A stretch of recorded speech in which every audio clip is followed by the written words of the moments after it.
Bonjour mes chers élèves. Aujourd'hui, je vais continuer l'explication des pronoms personnels.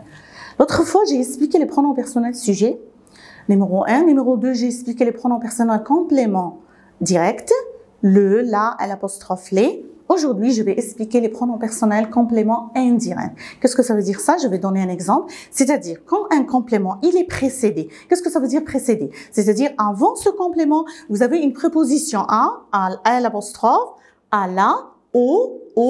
S'il y a après ça une personne, si cette personne,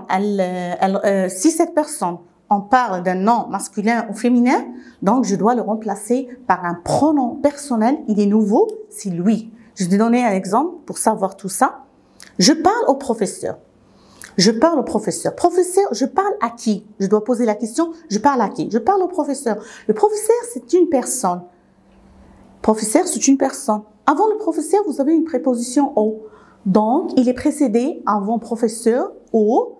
Donc, je peux le remplacer par lui. Lui, on va l'écrire avant le verbe. C'est-à-dire, je vais dire, je lui parle. Ça, pour une personne singulier, féminin ou masculin. Si j'ai un féminin ou masculin, c'est la même chose. Je dois écrire lui. Maintenant, je vais donner un autre exemple. Tu téléphones à tes parents. Toujours, je vais poser la question, tu téléphones à qui? À tes parents. Tes parents, elle est au pluriel. Pourquoi je dis elle est pluriel? Parce que le mot en dernier, il est avec S. Donc, ça signifie il est au pluriel.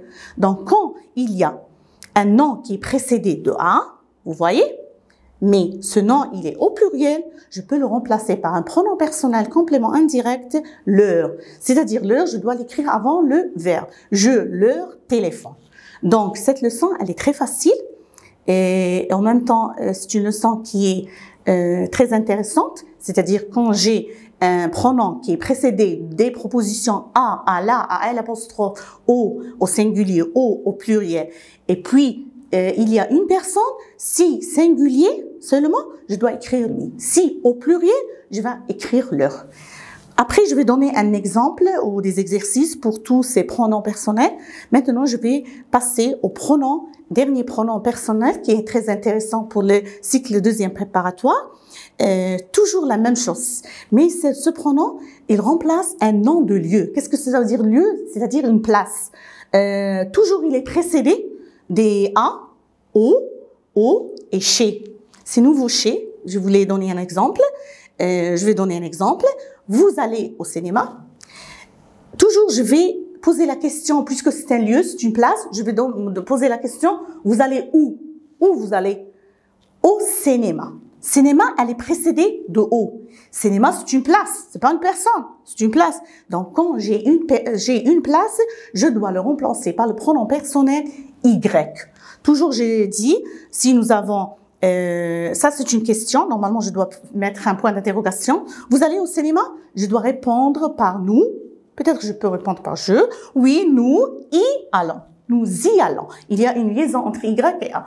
Oui, nous y allons. OK? Donc, Y, elle remplace un lieu, une place. Toujours, elle est précédée des prépositions à, au et chez. Et dans ce pronom personnel, il y a quelques cas. Je vais donner des exemples au présent, je vais donner des exemples au futur proche, je vais donner des exemples au passé composé pour savoir où je dois mettre le pronom Y entre deux verbes, avant le premier verbe. Je vais donner un exemple. Il y a une question. Tu es chez toi? Toujours, j'ai dit, quand j'ai une préposition chez, aussi je dois mettre tu es où? Chez toi? Tu es chez toi? Toujours, ça montre que c'est un lieu, c'est une place. Donc, quand il y a une question tu, je dois obligatoirement répondre par je. Oui, j'y suis.